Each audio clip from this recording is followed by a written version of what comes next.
Welcome to the Freedom Education Movement workshop, and the very first one is Face the Fear. I want you to ditch the stress of not doing school right and gain the confidence to design an educational path that creates happy hearts, healthy minds, and passionate learners.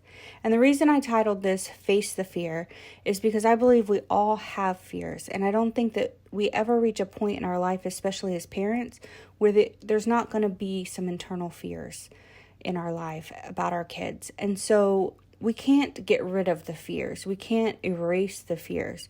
But what we can do is we can face the fears, and we can learn how to address those fears, how to not let those fears overcome or overtake us. And that is what this workshop is about. It's about facing those fears when it comes to education for our kids, when it comes to homeschooling or creating some kind of learning experience for our kids other than the traditional education system that we're so used to.